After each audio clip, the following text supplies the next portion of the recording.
Today, let's talk about the difference between Alpha Lock and Select. I'll choose a layer, swipe it to the left, and enable Alpha Lock. You'll see a checkerboard pattern appear, just like a taxi sign. This means that the white part of the canvas is locked, so I can only draw on the curtain itself.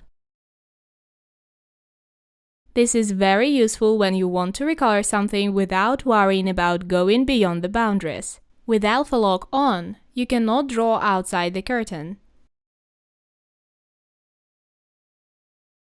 Now let's go back to the layers and use Select instead.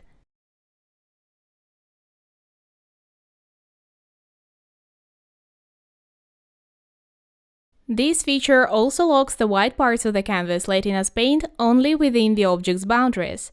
However, the difference here is that I can add a new layer above the object and still only paint on the curtain staying within its edges. I find this option more convenient because I can work on a separate layer and make changes without affecting the original object. Thanks for watching, and don't forget to subscribe so you don't miss out on new tools and materials.